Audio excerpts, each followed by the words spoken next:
With the launch of the Fallout TV show, there has been a resurgence in both returning players and newcomers diving into the Fallout universe for the first time. You have the original Fallout game, released in 1997, and it's our first main introduction into the Fallout world. While the game's look hasn't aged very well, the original Fallout is still considered one of the greatest video games of all time, alongside titles like Diablo and Grand Theft Auto. Fallout 2 is in the same vein as Fallout 1, similar graphics, and the overall feel of the game are mostly similar. 10 years later, we get Fallout 3 from Bethesda Studios, who take the game in a whole new direction, shifting from 2D isometric graphics and turn-based combat to 3D graphics and real-time combat, as well as a much larger open-world map. And then, 2 years later from Obsidian, we got Fallout New Vegas, technically a spin-off game, but still considered a classic amongst Fallout fans. I'm not one of those people, but that is a conversation for another day. New Vegas takes a different story approach than that of the previous games. This time, instead of playing as a vault dweller, you play as a courier, tasked with transporting a package across the Mojave Desert to New Vegas. However, if you're playing on PC, be prepared to have your game crash.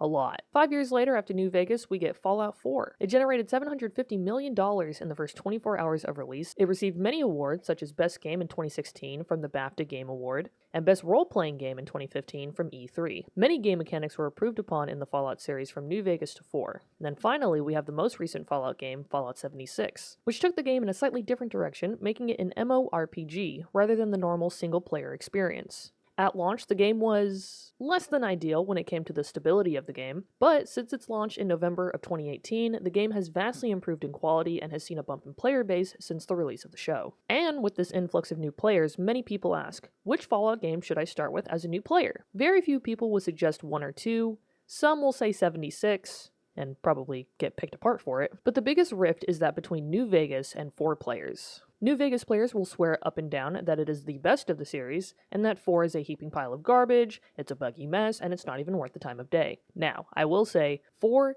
is not without its negatives. However, I do find it quite funny that people will defend New Vegas to their grave, even though it crashes almost every hour and needs between 5 to 20 mods for it to be playable. But again, that is not what this video is about. I just want to talk about Fallout 4. So, to answer the question, yes, I recommend Fallout 4 to people who are just getting into the series. But in its almost 10-year lifespan, what is it about Fallout 4 that divided the fanbase? Did it not reach its full potential? Did the story lack direction? Did removing skills ruin the role-playing aspect? Do the factions even make sense? Is Fallout 4 overrated or underappreciated? Let's talk about it. Spoiler warning for the story and major plot points of Fallout 4. If you don't want to be spoiled, do not proceed.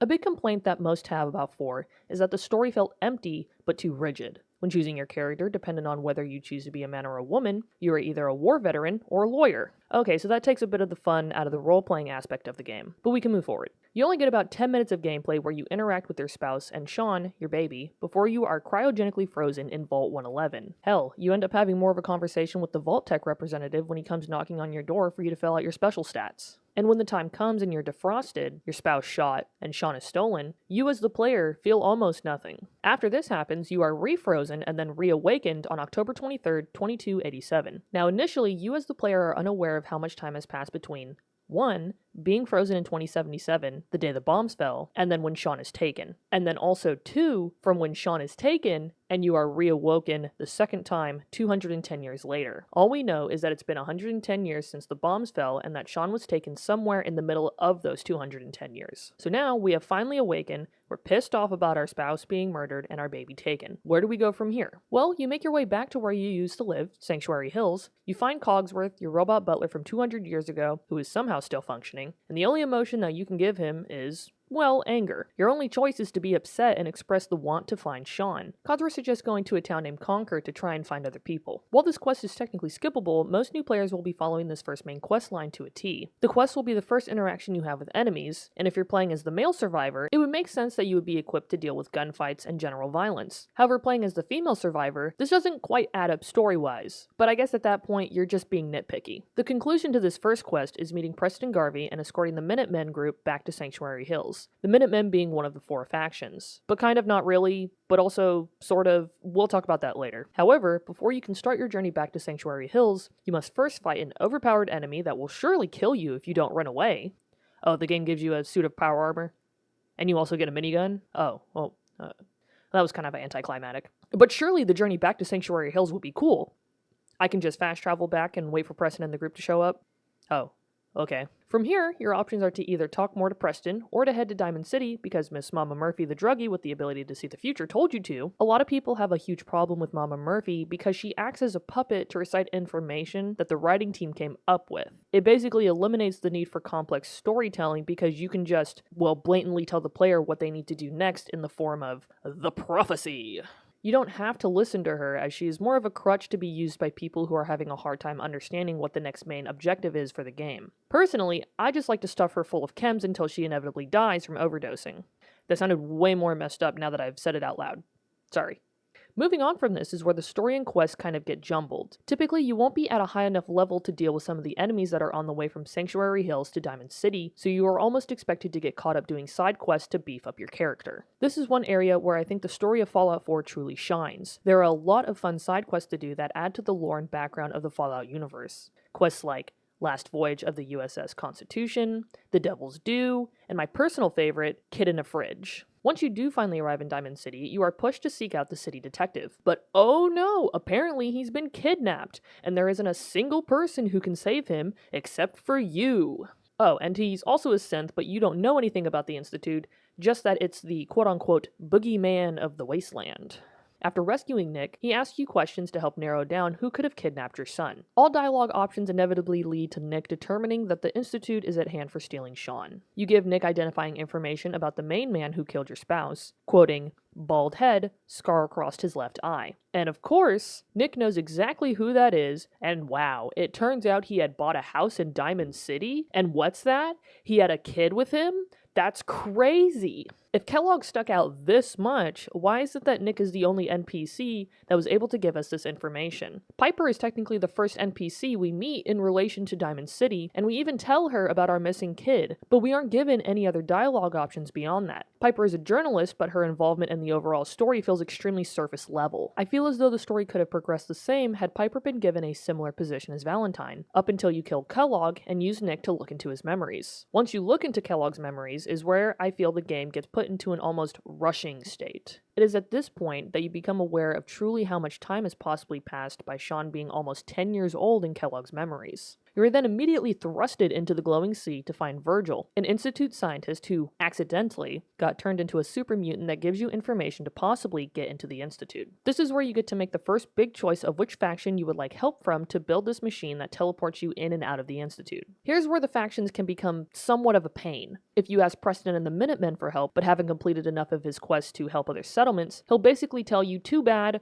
we need to fix the Minutemen first, and shoves you off. Kinda messed up if you ask me. When you do finally arrive in the Institute, you are greeted by a man named Father over the intercom who gives a quick rundown on why the Institute isn't actually the bad guy. You are then shown Sean, or what appears to be Sean. After multiple chat interactions back and forth, it is revealed that this Sean is a synth, and your son is actually Father, the leader of the Institute. During my first playthrough, I found this twist to be fun, and it did kind of surprise me. But upon replaying the game, you start to notice the holes in the story once you get to this part. Why did it have to be Sean who was used? Father states that the reason he was taken and your player is quote-unquote the backup is because you were untouched by radiation. But this was true for every other person in Vault 111. Were you really the only couple in that entire area that had a baby? I'm sure there had to at least been one other couple who had a baby, or at least a young child? I understand wanting a baby, as it would be easy to manipulate, but to let all the other Vault 111 people die seemed to be like a huge waste. If you explore the Institute enough, you can uncover a lot about what's going on. Remember back in the beginning of the game when you first arrive in Diamond City and you met Piper, and she tells you that the mayor is kind of weird? Yeah, it turns out he was killed and replaced with a synth. Why? Well, we actually never find out why, which is kind of sad because I found that plotline to be kind of funny. Once you find out this info, are you able to go back to Piper and tell her? For some reason, no. And I found this mildly infuriating. You are so confined to certain chat interactions in this game that all you are ever able to be is sarcastic. You are given the chance to try to persuade Sean that synths do deserve freedom, but he always shuts you down. You only have 4, but really 3, options for endgame. You can side with Sean and the Institute, destroying the Brotherhood and the Railroad. You can work with the Brotherhood and destroy the Institute, and sometimes also destroy the Railroad. You can work with the Railroad to try and save more synths by destroying the Institute, and sometimes the Brotherhood. Or you can work with the Minutemen and inevitably have the best ending where you only kill the Institute and the Brotherhood and the Railroad are peaceful. But no matter what faction you choose to end with, all of them feel almost the same, mainly because the drive of the story was to find and save your son Sean. Regardless of what ending you take, he dies from either cancer and you at his bedside, or you directly killing him in support of another faction, which I guess just drives home the main tagline of the game: war never changes.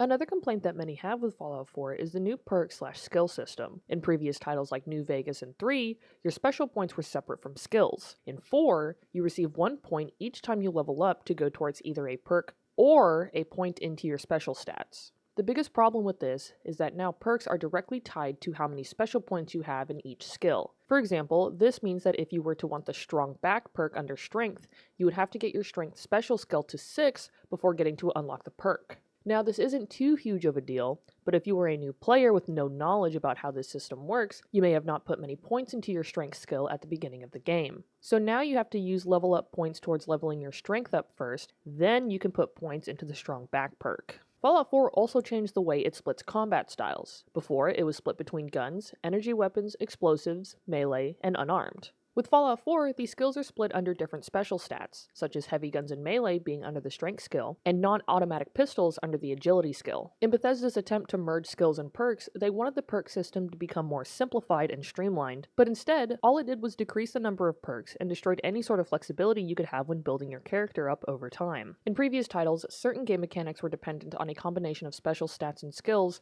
or having to have a certain special level to unlock things to do. For example, speech checks were determined by both your charisma and your speech skill. Outside of speech checks, there were also repair checks, special checks, and survivalist checks. By nearly level 45 to 50, if you've picked the most meta perks in Fallout 4, you're more or less invincible. This leads to a lot of people not replaying the game once they've played a quote-unquote complete playthrough. There are also a lot of lackluster perks that truly just take up space and are at the best something that would just add an element of joke into your playthrough. Such perks as Night Person, that gives you 2+ intelligence and perception between the hours of 6 p.m. and 6 a.m., or Wasteland Whisperer, which allows you to potentially pacify any creature by pointing your gun at it. These types of perks can be fun, but usually only in very unique situations, or if you're doing a themed playthrough. Although there are many fan-made challenges that players can try when they are replaying the game, such as doing a melee-only run and maxing out strength, or perhaps making a thief-based character who's maxed out in the sneak and ninja perks under agility. Personally, for my current playthrough that I'm doing, I made a high-strength, low-intelligence character who's a diehard for the Brotherhood. And actually, speaking of the Brotherhood, in all my years of playing and replaying the game, I've never done a playthrough ending with the Brotherhood.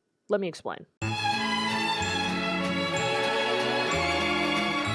The factions of Fallout 4 have been and always will be a huge debate topic of the game. Which one is the best? Do they actually all suck? Why are the Minutemen, specifically Preston, so annoying? Factions are the key to what ending you get in the game. Some endings are better than others, depending on what your opinion of better is. Choosing the Minutemen ending results in the least amount of lives lost, as you will take down the Institute, freeing the Synths, while also potentially keeping the peace between the Railroad and the Brotherhood. I've never done a Brotherhood ending, and here's why. When first starting the game, the Brotherhood as a faction is not available to you yet. You are more or less pushed into gearing up with the Minutemen right off the bat, and it isn't until you complete Act 1 after killing Kellogg does the Brotherhood officially arrive in the Commonwealth. However, before getting to Act 2, there is an opportunity to meet Paladin Dance, a member of the Brotherhood. It is from this very first mission that leaves a bad taste in my mouth about the Brotherhood. The first thing that Dance says to you isn't, "You heard our distress signal, thank you for helping," but rather this.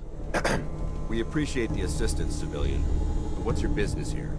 Really? Civilian? And asking me what my business is here? I'm here to save your life because apparently you're incapable of taking out some ghouls, even while in power armor. The conversation then basically becomes an interrogation that ends with you helping Dance or continuing on your main missions. Even though I do not care for Paladin Dance as a character, I usually continue the quest because I do like the weapon that Dance gives you at the end of the second quest, Call to Arms. I've done varying levels of completion of Brotherhood quests among multiple playthroughs, usually thinking, maybe I'm just not getting deep enough into the Brotherhood for it to really get good. The overall feel of the Brotherhood just just screams cult to me, as members are indoctrinated basically from birth. And while it has never been confirmed, I've always sensed that the Brotherhood may have had a problem with inbreeding, since they can be very selective with who they allow to join. While the Brotherhood has good intentions with rebuilding the Commonwealth, I completely disagree with their execution of doing it. They are overly violent, arrogant, they forcefully take what they deem necessary to make sure it, quote-unquote, doesn't fall into the wrong hands, and anything that they cannot gain control of, they simply destroy it. The Brotherhood opposes anything that isn't human, regardless of whether or not there is an actual threat. To the Brotherhood,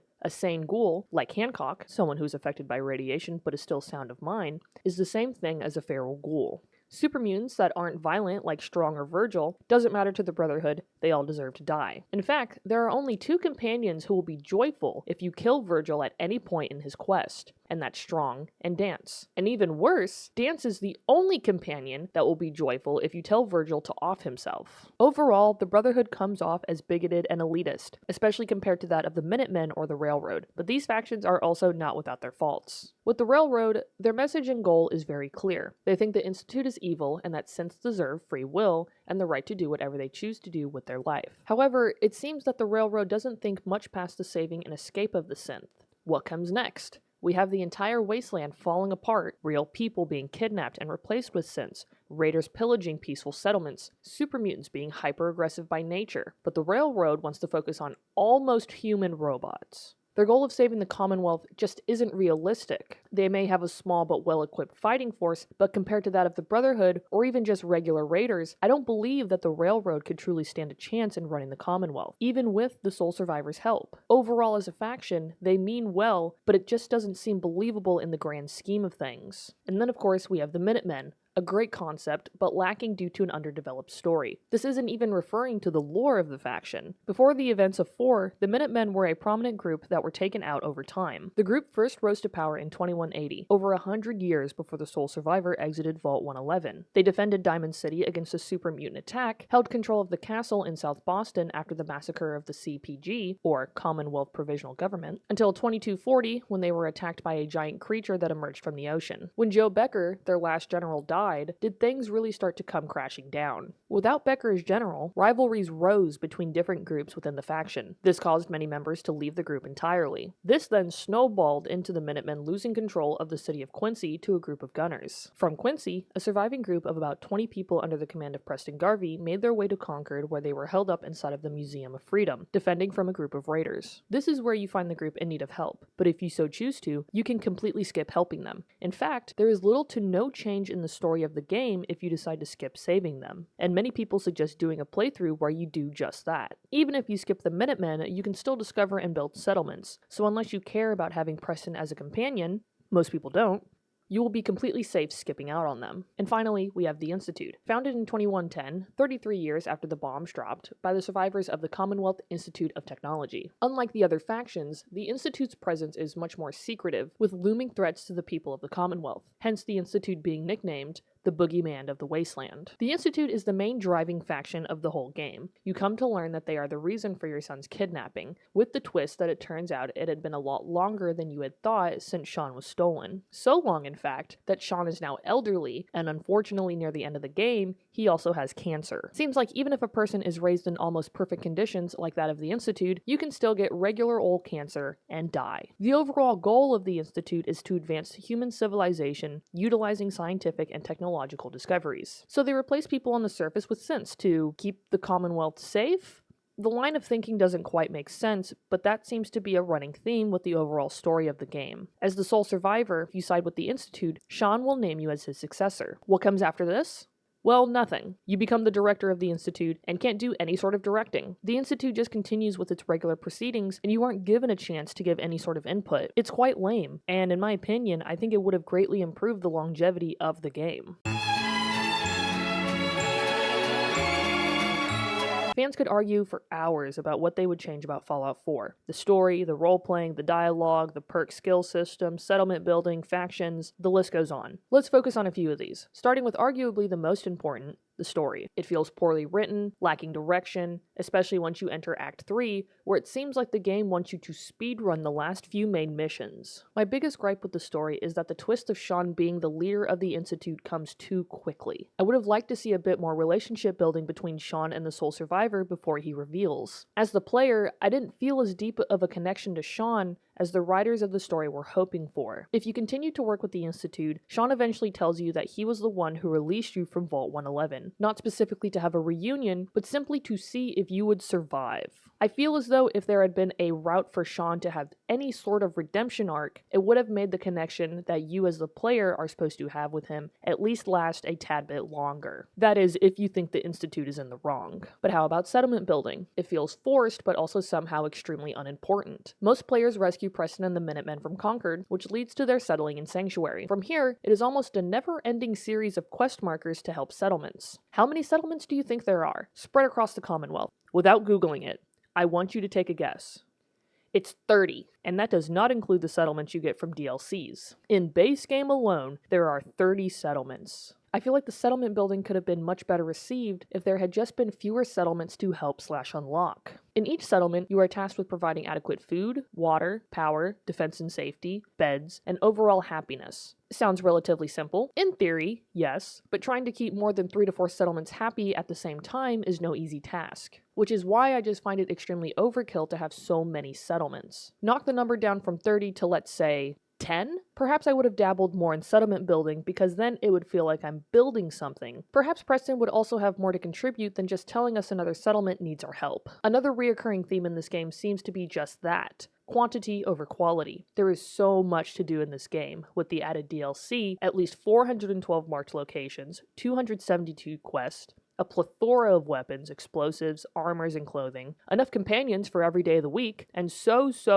much junk to find. But is it too much? With how half-baked a lot of the game can feel, perhaps just having less would have been more. Actually, scratch out the part about too many marked locations. Nothing fills me with more joy than when I'm just exploring the map and I discover a new location. You know, let's talk about the things I do think that the game did get right.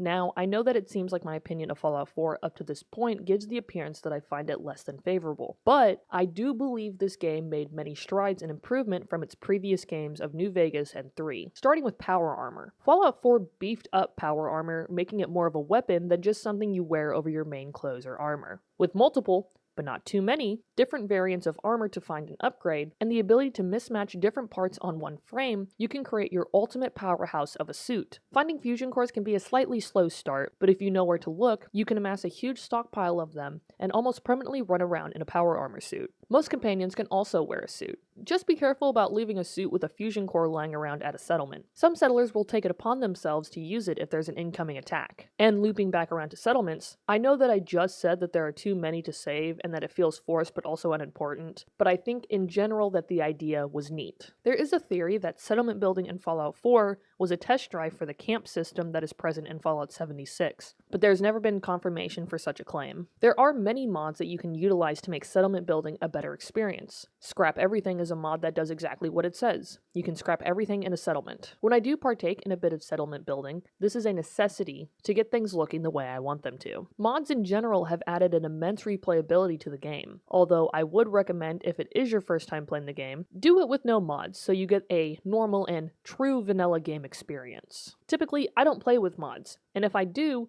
it's usually just quality of life mods like improving the map with better visibility, true storms, which just adds more weather variation to the wasteland. There's even a mod that kills off the Minutemen group when you attempt to save them in Concord. No more Preston settlement quests, and you won't have the When Freedom Calls quest stuck in your log forever. Overall, gunplay in the game feels much smoother than that of the previous games. In the time that I played New Vegas, it felt like I could be 5 feet from an enemy with my gun pointed straight at their head, and I'd still manage to miss. Perhaps it was a skill issue, however, I am not convinced, as I am a very good gamer, a pro gamer, some would say. That's got a slight change, going from completely freezing time in 3 in New Vegas to now significantly slowing time, and also reduces incoming damage to the player. VATS is also required for the player to achieve a critical hit, but you can get random crit hits from certain perks and chems. The overall graphics of the game look great. The world is bursting with color and personality, as well as the character creation giving you many options to flesh out your character and make them unique. And while I think there is just one too many companions, the affinity system with them makes companions worth keeping around.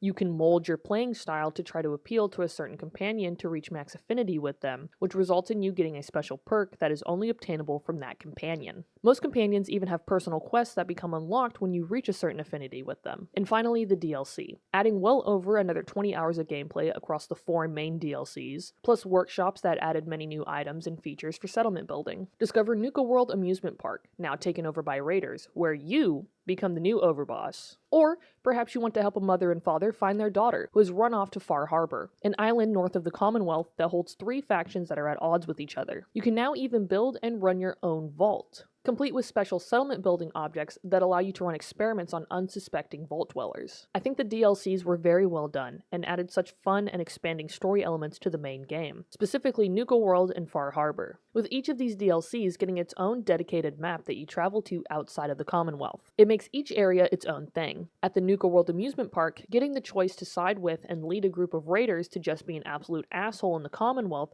was a lot of fun, along with discovering the different themed areas and the surrounding marked locations on the map. My personal favorite is the Hebologist, near the Nuka Station. If you don't know what I'm talking about, I won't even spoil it for you. Just go find them yourselves and experience it firsthand. You will not regret it. Nuka World has a very silly feel to it, while Far Harbor has a more bleak and distressing feel. The main goal of going to Far Harbor is to find Kasumi, a 19-year-old who believes that she is a synth and has fled to Far Harbor to join Acadia, a faction with the intention of creating a safe space for synths to live freely. This isn't a simple task, however, as 3 factions reside on the island: the Harbormen, Acadia, and the Children of Adam. The Harbormen and Acadia are on mostly okay terms. However, the Children of Adam hate both Acadia and the Harbormen, mostly because they work towards getting the fog of the island under control. The fog actually being radioactive and making it hazardous to the human residents of the island. But to the Children of Adam, the fog is sacred, and their goal is to spread the fog and consume the island. There are many secrets and twists within Far Harbor, making it a real joy to discover all it has to offer. Both DLCs add many things, like 2 companions, new perks,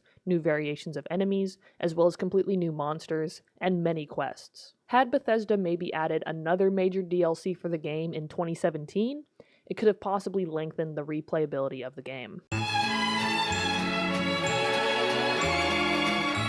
Now, the question is, do we think that Fallout 4 is overrated, underappreciated, somewhere in between? Well, I don't think that the game deserves all of the flack that it gets, mainly from New Vegas diehards, it seems. I can say that there are areas in the game that lacked true thought and effort. Was Fallout 4 rushed? Some say they believe that Bethesda rushed to get Fallout 4 released, but for what reason exactly? There's no one real answer that people have, so it's merely speculation. All we can hope for is that Fallout 5 is made well, and we see improvements made upon the game from 4 and 76. And while I do find 76 fun, the aspect of it being online and co-op does kind of suck the fun out of it in the long run. You can still play the game solo, of course, but if you do, it feels like the game punishes you for it. And to play with friends can sometimes not work out due to people, having lives and jobs and actual important things to attend to in their day-to-day activities. Overall, I think 4 was a good update from New Vegas, and while not perfect, still a game that deserves praise for what it did bring to the table and the groundwork it laid for future Fallout games and Bethesda as a whole. Thanks for watching. If you enjoyed the video, I'd appreciate a like, and if you want to see more videos from me in the future, be sure to subscribe. Have a great day.